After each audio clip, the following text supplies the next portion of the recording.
राधे राधे भक्तों, जय श्री गणेश।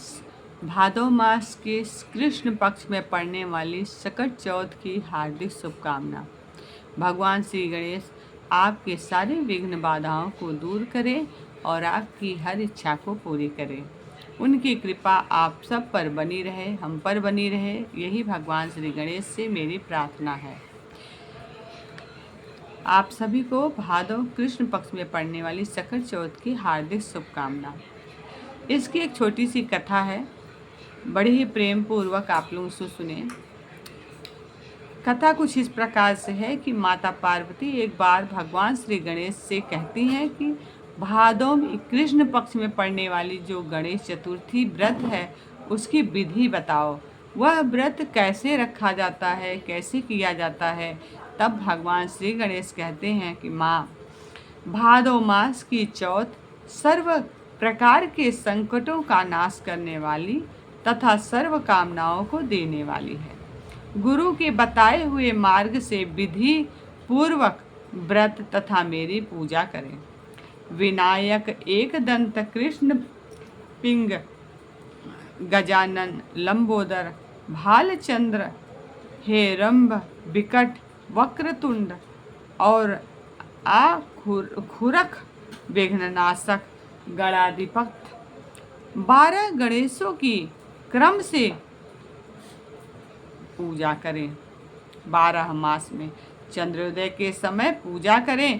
पूर्व काल में राजाओं में श्रेष्ठ एक राजा था जिसका नाम था नल।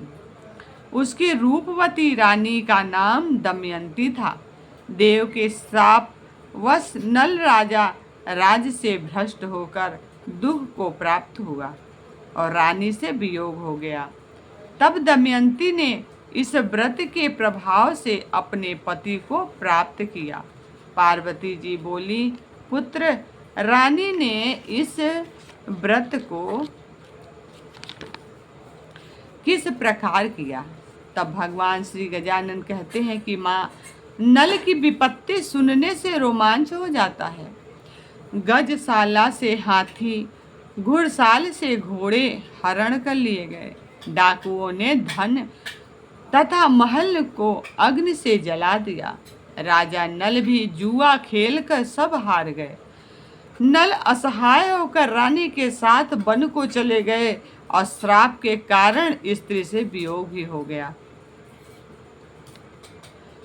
रानी राजा दुखी होकर देशाटन करने लगे। एक समय वन में दमयंती को सरभंग ऋषि के दर्शन हुए। दमयंती ने मुनि को हाथ जोड़कर नमस्कार किया और प्रार्थना की कि प्रभु, मैं अपने पति से किस प्रकार मिलूंगी। तब सरभंग मुनि बोले, दमयंती, भादव की चौथ को एक दंत गजानन की पूजा करनी चाहिए। तुम भक्ति और श्रद्धा पूर्वक गणेश चौथ का व्रत करो, तुम्हारे स्वामी तुम्हें मिल जाएंगे। गणेश जी कहते हैं कि माँ, सरभंग के कहने पर दमयंती ने श्री गणेश चतुर्थी का व्रत आरंभ किया और कुछ दिनों में अपने पति और पुत्र को प्राप्त किया। इस व्रत के प्रभाव से नल ने सभी सुख प्राप्त किए। श्री गणेश कहते हैं कि धर्मराज, तुम भी इस श्री गणेश की आराधना करके अपने राज्य को प्राप्त करके सुख और लाभ प्राप्त करो। यह सर्वोत्तम व्रत है, विघ्न नाश करने वाला तथा सुख देने वाला है। इसी के साथ कथा समाप्त हुई। अगर आपको वीडियो अच्छी लगे तो लाइक, कमेंट, शेयर जरूर करिएगा और जिन लोगों ने अभी तक सब्सक्राइब नहीं किया है तो वो सब्सक्राइब जरूर कर लें। जय श्री गणेश, जय गजानन।